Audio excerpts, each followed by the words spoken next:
Greg Tepper of Dave Campbell's Texas Football and TexasFootball.com here in College Station at the State 7-on-7 tournament. We're out here sweating, but it just got a lot cooler. Get it? Because David Gilpin from Mission Veterans Memorial is here. Coach, welcome to College Station. Thank you, Greg. It's good to hear that. What do they say? The dulcet tones of Greg Tepper again, man. I recognize that voice, and great to be standing next to you today, man. You know, last year was a little different, wasn't it? Yeah. And didn't get the opportunity. So, man, seeing you and Matt and the Dave Campbell's crew out here is really, really cool. Well, let's talk about being here. There are coaches who come here and they want different things. How, for you guys as at Vets, how important is it for you guys just get out here and play together? We don't get to see teams with this athleticism and this length, the height, and I say it all the time, size and speed is the detriment for the Rio Grande Valley, not strength. Well, a lot of times people say bigger, faster, stronger. Our guys are just as strong. Our guys are just as good a football player, but the athleticism and the speed and the height that we see up at this helps us when we're getting ready for the playoffs. You know, our kids get to walk onto the field, and they get to look at guys that don't look like them all the time, just like we do when we play a Rio Grande Valley school, you know, that we're used to seeing. Now we get to play somebody wearing green and white and Prosper, and we get to see Klein Collins and Buddha today. So it's a different look, and it helps the mentality. Greg, it really does. I'm a big believer in the mental aspect of football, and our guys' ability to come out, do what we just did against a team that was obviously more athletic than us, obviously taller than us, is a great confidence builder that we don't get if we're not here. Yeah, and you know, you mentioned, we were talking before we went on about how you feel like you guys missed these reps last year, going into the year and stuff like that. So, you know, as far as what success would be out here, obviously you want to come out here and win. But as a head coach, looking forward to the fall, what would be a successful trip here to College Station? We've already made that success. We're here and we're getting to play. We just played a game against kids like I just told you. You know, they were bigger than us. They were more athletic than us.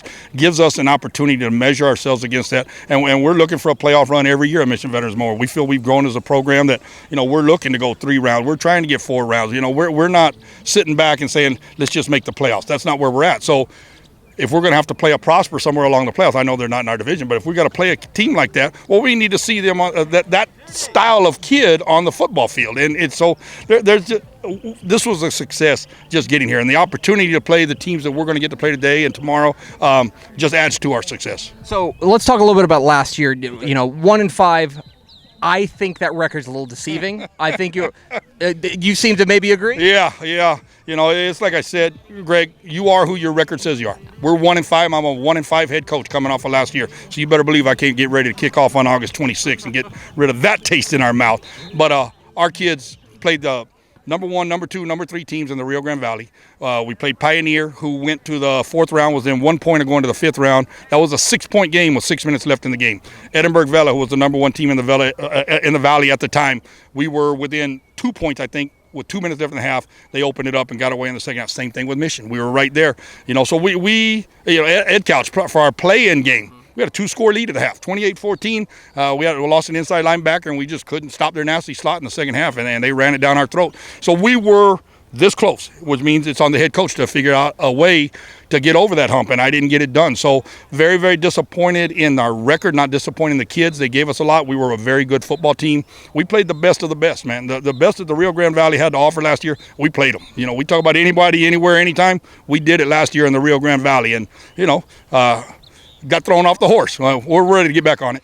Is that something you guys talk about? Is it you talk about last year? It's not something that's in the past. You guys are using that as motivation? Oh, you better believe it. You know, it's like watching this game right now. I heard a kid on the Prosper side over there saying, this is the worst 7-on-7 team we've ever played. You know, we're up by 9 points when he says that, and we'll score again to win it. So, yeah, we keep a chip on our shoulder. Like I said, I wish that wasn't a kid that would have said it. I wish it was a coach that could have said it, so I could have had an answer. You know what I'm saying? But bottom line is, if that's the way we're going to be thought of as a Rio Grande Valley school, I'm going to put a chip on our shoulder, and that's the way we're going to go on about our business. 1-5, to answer your question, puts a chip on both shoulders and puts some, hopefully, on some other coaches too, because 1-5 ain't going to cut it at our program anymore. Well, in 2021 is going to be another unique challenge because you guys are road warriors. Yeah. You're going to play Tom Landry Stadium is going to be going undergo some renovations. 5 years, just so you know. How do you approach something like that? Let's rock and roll. We don't care. You know, we didn't cry about it last time. We went 9-0 till we lost at in week 10 against Sherryland. They took us out, but we went 9-0. The last time we had to do this, won our by-district game that year and lost in the second round to a really good Flower Bluff team.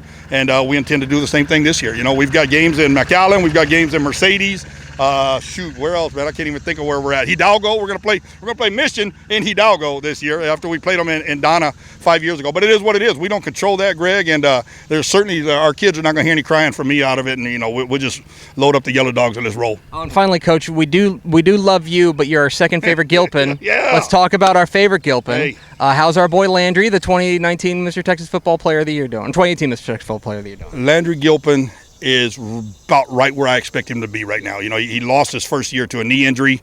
He started all 5. They only had a spring season this year. Started all 5 games this year. Did a lot of really, really, really good things, and I think he is just due for a breakout. They've done some things offensively that have changed to fit him, and I think you're going to see a really special season out of him. It's like I told him when he went to the D3 level. I said, man, let's go be an All-American. Let's go be a first-team All-Conference. Southwestern's never won the conference since they've been in the ASC, man. That's your goal before you leave, that you're a conference champion, that you make it into the national playoffs. And so still a lot of things on the table for him to accomplish, but he's taking strides in the right direction right now. And, he was never really in full game shape this spring, and it showed. Plus, he put on about 15 pounds. He's put on some weight and coming off a knee surgery. And those are all excuses that we don't use, but he was a little step slower than he's always been, and that's not going to be the case this fall. And I cannot wait. And I'm not going to be able to watch him live. Have to watch him on TV, but cannot wait for his season to get underway, man. Well, and you're out here watching your guys 7-on-7, but you can't coach. So we cheer a lot. Then are you a relaxed guy on the side? No, we're gonna cheer for our kids. There's nothing in the rules that you can't cheer for your kids. There's nothing in the rules that obviously we're not calling plays, we're not calling coverages, we're not calling anything. But we're gonna cheer for our boys. We had 6 of our staff make the drive up here, and a lot of our parents and our family, and we're gonna be excited for our boys. I mean, there's nothing against the rules about being excited, and that's what we have to look for certain things to do, man, because the intangibles, we've got to win all of those, because the tangibles, we're not going to win many.